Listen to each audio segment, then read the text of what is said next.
de la feta, de la tomate, des poivrons et 15 minutes de préparation, c'est à peu près tout ce qu'il vous faudra pour réaliser le mésé de la semaine. La feta psiti, c'est une délicieuse tranche de feta cuite au four en papillote. Elle est également accompagnée de quelques légumes et d'origan pour une touche de soleil supplémentaire. En plus d'être adaptée aux végétariens, cette recette surprendra vos convives par son originalité, son onctuosité et sa douceur. À déguster avec du bon pain frais pour ne rater aucune miette.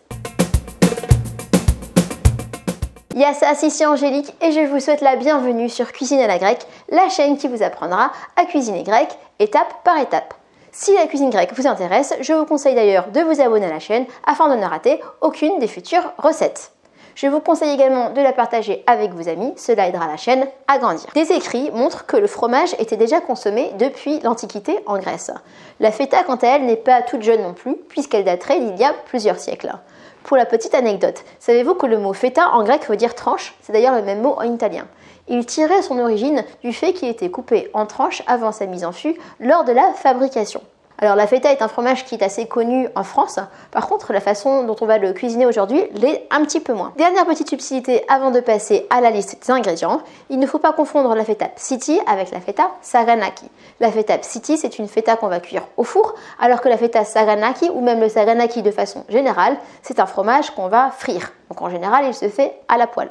Je vous mets d'ailleurs un lien dans la description si vous souhaitez découvrir des recettes de saganaki. Pour faire de la feta psiti, nous aurons besoin d'un poivron, une tomate, 20 g d'huile d'olive, 200 g de feta, 1 à 2 cuillères à soupe d'origan, du sel et du poivre, et facultatif si vous aimez un peu épicé, vous pouvez rajouter un peu de bukovo, c'est-à-dire des flocons de piment. Et nous voici en cuisine, prêts à démarrer la première étape qui va consister à couper nos légumes en lamelles. On va commencer par le poivron, donc je vais le couper en deux et je vais ensuite retirer l'intérieur et les petites graines. On n'hésite pas à rincer s'il reste quelques petites graines supplémentaires à l'intérieur. Et ensuite on va couper des lamelles dans le sens de la largeur. Je réserve les poivrons dans une assiette. Je passe ensuite à la tomate. On coupe en deux, on retire le milieu et ensuite on va couper des fines lamelles. On réserve également. On en a déjà fini avec nos légumes, je vais donc à présent couper la feta, mais avant tout, je vais préchauffer le four à 200 degrés. Une fois le four préchauffé, je récupère ma feta et je vais également la couper en tranches. On va essayer de faire des tranches pas trop épaisses. J'ai coupé ici ma feta en 12 tranches, mais c'est en fait parce que je vais les disposer dans 6 petits ramequins. On va à présent pouvoir passer au montage. Pour cette recette, j'ai décidé d'utiliser des petits ramequins individuels pour faire des petites portions. Mes ramequins font 11 cm de diamètre, mais vous pouvez très bien utiliser un plat plus grand et faire une version familiale de la recette. En plus des petits ramequins, on aura aussi besoin de papier cuisson et de papier aluminium. Ce que j'ai fait au préalable, c'est que j'ai coupé ma feuille de papier cuisson en 6 morceaux et j'ai également fait la même chose avec mon aluminium qu'on va pouvoir disposer dans les ramequins pour pouvoir cuire notre feta en papillote. On se lance dans le premier ramequin. Pour ce faire, je vais prendre une feuille de papier aluminium que je vais disposer à l'intérieur. Je lui rajoute une feuille de papier cuisson et ensuite on va mettre un petit peu de poivron.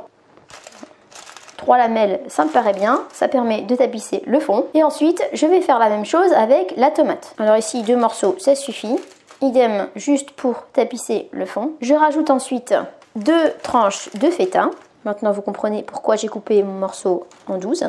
Et on va pouvoir assaisonner tout ça. Pour l'assaisonnement, on va mettre un peu d'origan, du poivre, du sel. Alors, très léger sur le sel parce que la feta est déjà salée. À la limite, vous pouvez même passer le sel. On enchaîne ensuite avec un petit peu de bukovo dans celui-ci. On va le faire épicer, soyons fous. Et on termine avec un petit filet d'huile d'olive. Donc, je vais mettre environ 1/6 de l'huile que j'avais réservée tout à l'heure. Il ne reste plus qu'à fermer notre papillote de façon hermétique. La première papillote est prête. On va faire exactement la même chose avec les 5 suivantes.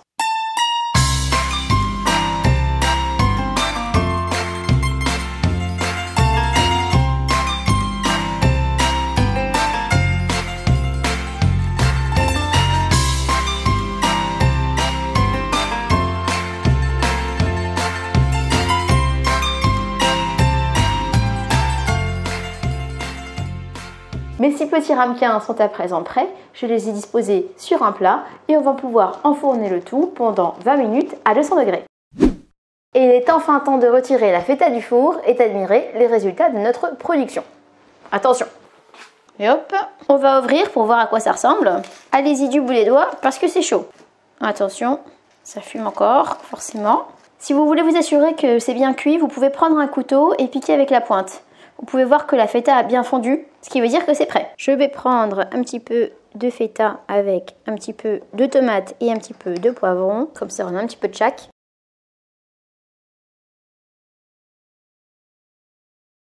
La feta est crémeuse et fondante, les tomates et les poivrons donnent un petit côté craquant et frais et l'origan vient parfumer le tout.